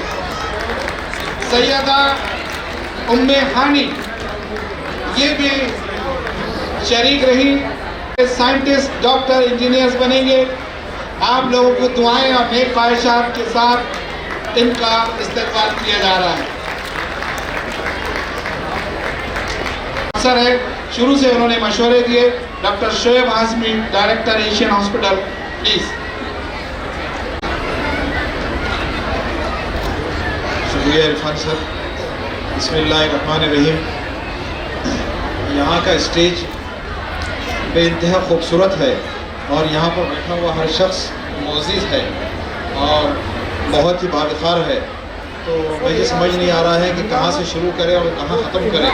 मेरी तरफ से तमाम मोअज़्ज़िज़ हज़रात जो स्टेज पर मौजूद हैं वो, और यहाँ पर जो हमारे सामने बहुत प्यारी सी बच्चियाँ बेटियाँ हमारी जो स्कूल की आई हुई है, जिन्होंने इस प्रोग्राम में साइंस के प्रोग्राम में शिरकत की है, और उनके साथ जो रिस्पेक्टेबल पेरेंट्स आए हुए हैं वो सब, और इस प्रोग्राम को जो शानदार अंदाज में इन्होंने इनेकाद किया है, इन सब को मेरा बहुत बहुत सलाम। और इस प्रोग्राम के ऑर्गेनाइजर्स को बहुत बहुत। अब चूँकि मुझे सदारती खुतबे में कुछ बातें कहना ज़रूरी है, इसलिए मैं बच्चों के बीच में आया हूँ। अदरवाइज़ बच्चे यहाँ पर किसी की भी मूड में नहीं। खुद घेऊन येईन पुढं जायचं हाँ, बच्चों के बीच में नहीं है। मुझे नजर नहीं आ रहा है क्योंकि लाइट जो है बहुत मग तेज गेलो है। होतं त्याला तो मैं 2 मिनट में आपके बीच में हायल रहूँगा, फिर आपका इनामात का जो है दोबारा से जो है ये प्रोग्राम चलता रहेगा। ये साइंस एग्जीबिशन जो है, इसका मकसद दरअसल जिस तरह इरफान सर ने कहा, मशवरे और बातचीत जो होती है, किसी भी चीज़ की जब ज़रूरत होती है तो ज़रूरत की माँ का नाम है उसकी ईजाद। यानी कोई भी चीज़ जब ज़रूरत होगी तो उस चीज़ की ईजाद होगी, और किसी भी चीज़ को जब ईजाद करना होता है तो उसकी माँ होती है साइंस। दरअसल जब तक साइंस ना हो किसी भी चीज़ की ईजाद नहीं की जा सकती। और आज का ये जो साइंस का जो प्रोग्राम था, जो एग्जीबिशन था, इसका जो इनामी मुकाबले यहाँ रखे गए हैं, तो इसमें आपने जिस तरह बासित सर ने कहा था कि 260 स्कूल्स, 260 स्कूल्स ने पार्टिसिपेट किया, और उसमें से 26 स्कूल को जो है वो आपने कम करके नॉमिनेट किया, और उन स्कूल्स को यहाँ पर रिप्रेजेंटेशन के लिए एप्रिसिएशन अवार्ड्स दिए गए। और उसमें भी जो बहुत बेहतरीन स्कूल्स और बच्चे रहे होंगे, शायद उनकी नामत अभी बाकी है। तो मैं तमाम स्कूल के बच्चों को, उनकी सोसाइटीज़ को, उनके असातिज़ा को, उनके टीचर्स को, सभी को बहुत बहुत मुबारकबाद देता हूँ। और जिन लोगों ने इनामात हासिल किए हैं उनको भी, और जिन्होंने इनामात हासिल नहीं कर पाए हैं उन सबको उनके एफर्ट्स के लिए बहुत मुबारकबाद देता हूँ। और 1-2 बातें कहकर अपनी जगह लूँगा। मैं बच्चों की और उनके वालिदैन की तवज्जो चाहूँगा फिर से एक बार कि मैं आपसे कनेक्ट नहीं कर पा रहा हूँ लाइट्स की वजह से, कि कौन देख रहा है कौन सुन रहा है समझ नहीं आ रहा है। तो आपकी 2 ही बातें मैं कहना चाहूँगा कि हम जो तालीम हासिल करते हैं, हम जो स्कूल्स में जाते हैं, वो इंजीनियर बनने के लिए, डॉक्टर्स बनने के लिए, वकील बनने के लिए या सीए बनने के लिए नहीं आते हैं। मेरे ख्याल से हम तालीम हासिल करते हैं स्कूल में आकर अपने आप को काबिल बनाने के लिए। तो आप जब भी तालीम हासिल करेंगे, अपने बेसिक्स क्लियर करेंगे, तो उस वक्त ये ख्याल रखें कि हमारे स्कूल के जो बेसिक्स हैं ये हमें आगे ज़िंदगी भर अपनी काबिलियत को बाकी रखने के लिए, कामयाबी के लिए काम आने वाले हैं। तो मेरे ख्याल है बच्चे इस बात को इंशाल्लाह ज़रूर ख्याल रखें। बिल्कुल बेटा, बहुत शुक्रिया आपका कि आपने इंशाल्लाह कहा। अब जैसे यहाँ स्टेज पर जो बैठे हैं उसमें नासिर सर है, तो नासिर सर मेरे 12th स्टैंडर्ड में 1993 यानी आज से 32 साल पहले अल्हम्दुलिल्लाह मैं 12वीं का इम्तिहान दिया था, तब सर मेरे एग्जामिनर, और आज उनके साथ यहाँ बैठने में मुझे बहुत फख्र महसूस हो रहा है। तो मैं उम्मीद करता हूँ कि आप जो स्टूडेंट्स यहाँ बैठे हुए हैं वो ऐसे ही अपने असातिज़ा के लिए बात से फख्र बने। जैसे सर ने मुझे कहा है कि बहुत खुशी हो रही है मुझे इस पोजीशन पे, इस दर्जे में देखकर। जैसे सर ने बार बार कहा है अल्हम्दुलिल्लाह मेरा एशियन हॉस्पिटल है जो 150 बेड का हॉस्पिटल है, मैं उसका चेयरपर्सन हूँ, और प्रोफेशन मेरा पीडियाट्रिशियन है। मैं आप ही का डॉक्टर हूँ, बच्चों का डॉक्टर हूँ। तो मुझे बहुत अच्छा लगता है बच्चों के साथ बात करने के लिए। सर हमारा दूसरा हॉस्पिटल में इंट्रोडक्शन दे देता हूँ, जो HMG हॉस्पिटल है, जो गायनिक का हॉस्पिटल है, हम वो हॉस्पिटल भी चलाते हैं। मेरी वाइफ गायनिकोलॉजिस्ट हॉस्पिटल चलाती है। 5,000 में बच्चियों से और इस जरिए से जो है ताल्लुक़ रखते हैं और बहुत खुशी होती है। एक आखिरी बात है जो बासित सर से मैंने गुजारिश की थी कि जब मुझे बोलने का मौका मिलेगा तो मैं उस बात को कहूँ। एक अलहुदा स्कूल का एक पॉडकास्ट मेरे पास एशियन में आकर बच्चों ने लिया था, वो तीनों बच्चे मुझे यहाँ मिले हैं अभी। तो मैंने ये कहा था कि बेटियों के लिए हमेशा बात होती है, उन्हें नवाजने की बात होती है, उनकी तारीफ भी होती है, और जहाँ तक नज़र जा रही बेटियाँ ही बैठी नज़र आ रही है। लेकिन हमेशा से जो है जो बच्चे बड़े होते हैं, नौजवान होते हैं, प्यूबर्टी एज को पहुँचते हैं लड़के, उनको नज़रअंदाज किया जाता है और सर उनको फोकस नहीं किया जाता। तो मेरी एक ख्वाहिश है कि मैं उन बच्चों को जो 13 साल से लेकर 16 साल की उम्र के बच्चे हैं उनके साथ में मैं काउंसलिंग सेशन शुरू करना चाह रहा हूँ कि प्यूबर्टी एज में क्या होता है कि बच्चियों को जो नए मसाइल, नए चेंजेस उनके जिस्म में आते हैं, उनके जहन में आते हैं, उसको वो बहुत ही आराम से, प्राइवेसी से और इत्मीनान के साथ अपनी माँ के साथ शेयर करती हैं और माएँ भी जो है उन बच्चों को एड्रेस करती हैं उनकी चीज़ों को और वो बच्चे उनके साथ कन्वर्सेशन कर कर उन मामलों को हल कर लेते हैं, जो साइंसी बातें होती हैं, प्यूबर्टी चेंजेस जो आते हैं। लेकिन लड़कों के साथ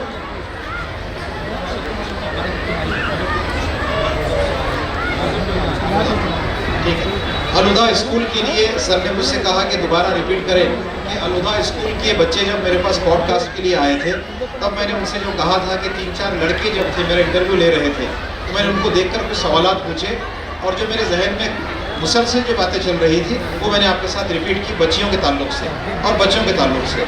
तो बच्चियाँ तो अपने मसाइल बता देती हैं, जाहिर सी बात है कि मैंने कहा मैं पीडियाट्रिशियन हूँ तो बच्चों के जिस्म में और जहन में जो चेंजेस, तग़य्युरात आते हैं वो लड़के अपने बाप के साथ शेयर नहीं कर सकते, लड़के अपनी माँ के साथ शेयर नहीं कर सकते। ये एक बहुत बड़ा मसला है जो मैं एज अ डॉक्टर बच्चों के साथ फील कर रहा हूँ और चूँकि मेरे बच्चे भी उस एज से गुजरते हैं और गुजरे हैं तो मैंने वो फील किया। तो हमने एक काउंसलिंग सेशन भी शुरू करना है इंशाल्लाह उसके लिए कि लड़के जो हैं उनके अपने मसाइल जो हैं, प्यूबर्टी के चेंजेस हैं, उसके लिए हम बात करें। और मेरी यहाँ स्टेज पर बैठे हुए तमाम लोग, यहाँ आए हुए स्कूल के हेडमास्टर्स, प्रिंसिपल्स और तमाम जिम्मेदारान और टीचर्स, इनसे भी गुजारिश है कि बच्चों के अपने अपने स्कूल में ये सेशन लें कि 13 साल से 16 साल की उम्र में उनके पास क्या क्या चेंजेस आते हैं उस पर वो बात करें और उन मसाइल का हल रखें। अदरवाइज़ बच्चे जो है परेशान होंगे, कभी कभार डिप्रेशन में भी चले जाते हैं, कभी कभी उनको सही रास्ता नहीं मिलता है। चूँकि हम मुस्लिम लोग हैं तो हमारे पास में पाकी का भी बहुत ज़्यादा अहतमाम होता है, गुस्ल का मामला भी होते हैं, बच्चों में जो चेंजेस आते हैं तो उनकी सफाई का ख्याल भी रखना है। इन चीज़ों पर मेरी ख्वाहिश है कि स्कूल के टीचर्स और ज़िम्मेदारान इस पर भी बहुत ज़्यादा बात करें। और एक छोटी सी आखिरी बात ये है कि बच्चियां जो है वो अपने बाप से बहुत क्लोज़ होती है, उनसे गले मिलती है, माँ से भी क्लोज़ होती है, उनसे भी गले मिलती है। लेकिन बच्चे जब बड़े होते हैं, जवान होते हैं, वो बहुत ज़्यादा शर्मीले हो जाते हैं और वो अपने बाप से कभी नहीं मिल पाते हैं। मैं गारंटी के साथ कहता हूँ यहाँ जितने लोग बैठे वो भी और मैं भी और यहाँ वाले लोग भी जो है वो नौजवान बच्चे अपने वालिद के साथ खुल के नहीं मिलते हैं। मेरी ख्वाहिश है कि बच्चे जब बड़े हो रहे हैं वो अपने बाप के साथ गले मिलें, उनके साथ वक्त गुजारें, उनके साथ दोस्ती करें और उनके साथ खुल के बात करें ताकि उनके मसाइल भी दूर हों और वो अच्छे तरीके से जहनी नशोनुमा उनकी होती रहे। मैंने नहीं कहते शायद कि बच्चे का फायदा लेते हैं 10 मिनट तो मैंने ले लिया हूँ। तो आप सबको बहुत बहुत मुबारक। मैं अपनी जगह लेता हूँ, आप इनामात का सिलसिला जारी रखिए। अल्लाह हाफ़िज़। इस्तक़बाल का ये सिलसिला ख़त्म होते ही आप लोगों के बीच ढेर सारे इनामात के साथ प्राइज डिस्ट्रीब्यूशन फंक्शन का आगाज़ हो जाएगा। बिस्मिल्लाहिर्रहमानिर्रहीम। बहुत शुक्रिया इरफान सर। तो सबसे पहले मैं एजुकेशन एक्सपो और महाराज साइंस फेयर का शुक्रिया अदा करना चाहूँगा कि उन्होंने अपने इस बहुत ही कीमती प्रोग्राम में हमें 5 मिनट का वक्त दिया। सिर्फ 5 मिनट लूँगा। एक्चुअल में हम यहाँ पर खड़े हैं बुरहानी ग्रुप ऑफ स्कूल्स की जानिब से शहर के उन लोगों का जो पर्दे के पीछे रहकर अपना बहुत ही बेहतरीन तरीके से काम कर रहे हैं। कहीं ना कहीं वो हमारे समाज को, मेयार तालीम को बुलंद करने के लिए और एक मजबूत समाज की तश्कील के लिए काम कर रहे हैं। हम उन लोगों के कामों का और उन लोगों के खिदमात का एतराफ़ करने के लिए यहाँ पर आए हैं। मैं सबसे पहले सभी मुअज़्ज़ज़ मेहमानान से और बुरहानी ग्रुप ऑफ स्कूल के CEO डॉक्टर अंसारी अबरार अहमद साहब से दरख्वास्त करता हूँ कि वो माइंड इन मोशन और औरंगाबाद एजुकेशन एक्सपो के डायरेक्टर अब्दुल बासित सिद्दीकी साहब का यहाँ पर इस्तकबाल करें। बुरहानी ग्रुप ऑफ स्कूल्स की जानिब से उन्हें टोकन ऑफ लॉ नजराने अकीदत पेश करें। नोमान सौदागर साहब और उनकी पूरी टीम, सुलेमान शाहीन साहब यहाँ पर मौजूद है, इरफान सौदागर साहब यहाँ पर मौजूद हैं। बुरहानी ग्रुप ऑफ स्कूल्स की जानिब से ये के खदमात का एतराफ़ किया जा रहा है। मैं समझता हूँ अब्दुल बासित सिद्दीकी साहब ने शहर की फ़िज़ा में वो तालीमी माहौल पैदा किया है जिससे हमारे बच्चे अल्हम्दुलिल्लाह अपनी सलाहियतों को यहाँ पर पेश करने के लिए जो स्टेज उन्होंने प्रोवाइड किया है वो हम सब के लिए बाइस फ़ख्र है। बहुत बहुत मुबारक बासित सिद्दीकी साहब। वो नजराने अकीदत जो इस एक्सपो में आइंदा एक्सपो में इंशाअल्लाह ताला आप सबके लिए एक ज़रूरी साज के तौर पर काम आएंगी। मैं चाहूँगा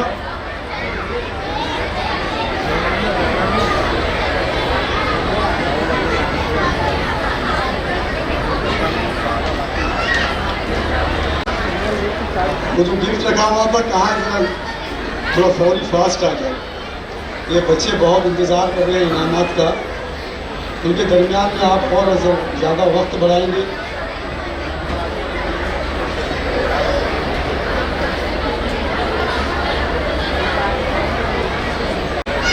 अफसाना निगार भी है साथ में।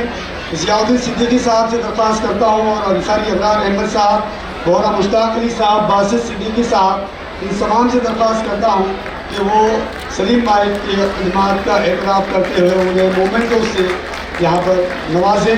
आप तमाम से दरख्वास्त है कि ज़ोरदार तालियाँ इस बीच होनी चाहिए। इसके बाद एक और सीनियर सहाफ़ी हमारे दरमियान है, मोहतरम खतीबुल हसन साहब लाए। औरंगाबाद शहर के ये वो सहाफ़ी है जो आप लोगों के सामने ज़्यादा नज़र नहीं आते। आपको कहीं इनकी तस्वीर नज़र नहीं आएगी, कहीं पर ये सामने नज़र नहीं आएगी, लेकिन इनकी कलम आपके सामने रोज़ आप जो है तो इनको देखते हैं। मैं फिर एक मरतबा दरख्वास्त है जी MCN से ही हैं वो काजी साहब का मोमेंट यहाँ पर कबूल कर रहे हैं। बहुत बहुत शुक्रिया।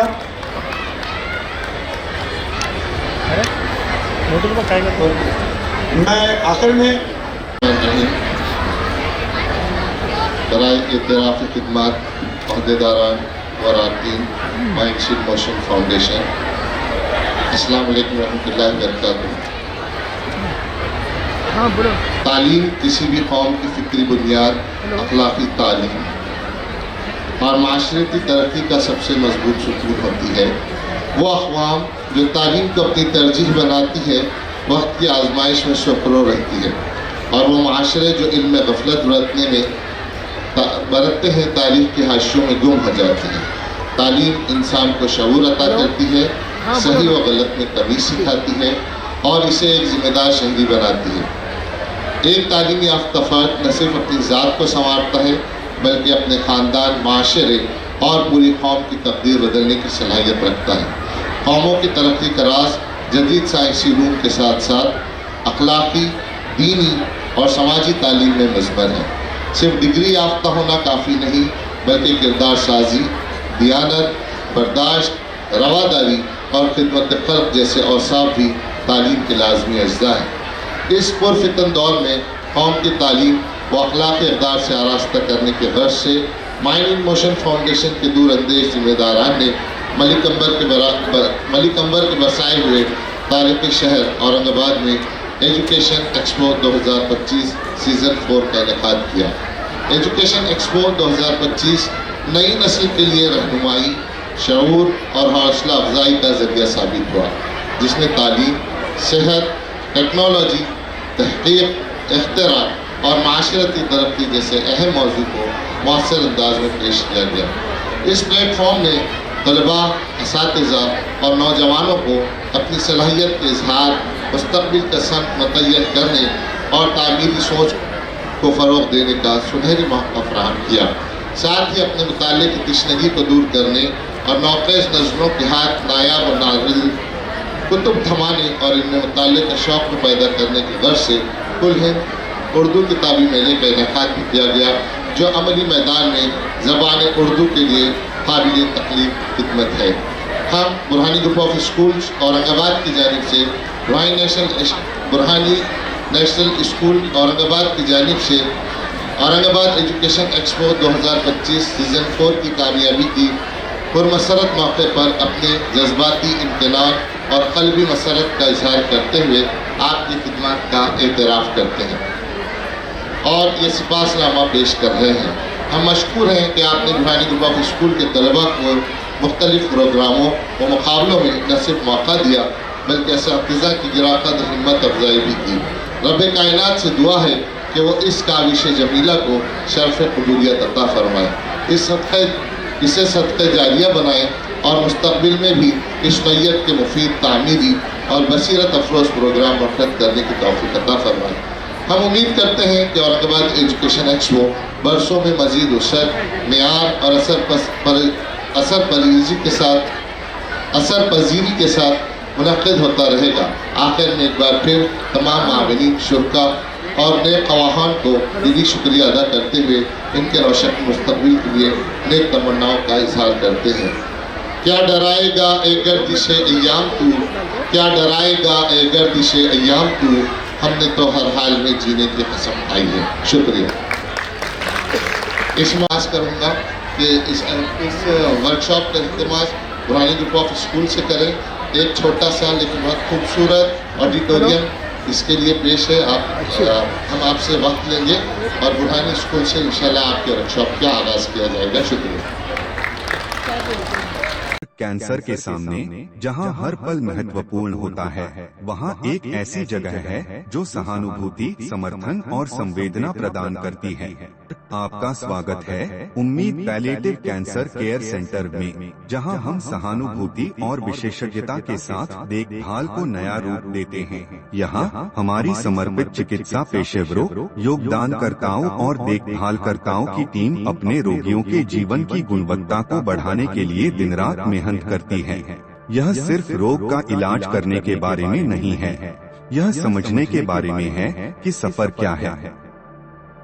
हम संकट समाधान देते हैं और समय को बेहतर बनाते हैं। दर्द प्रबंधन से लेकर भावनात्मक समर्थन तक हम अपनी सेवाएं प्रत्येक व्यक्ति और उनके परिवार की विशेष आवश्यकताओं के अनुसार व्यवस्थित करते हैं।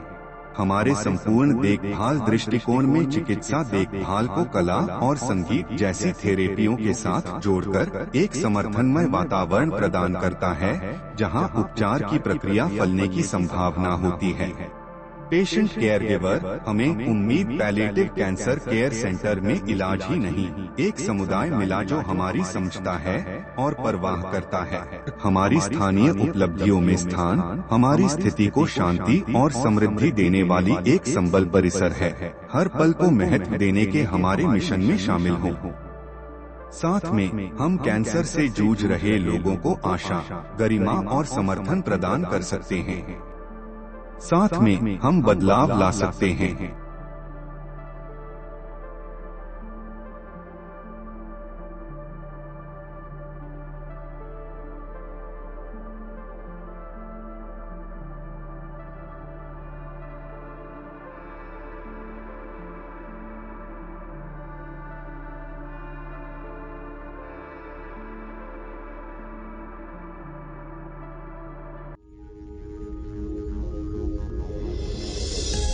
आरोग्य जागृती।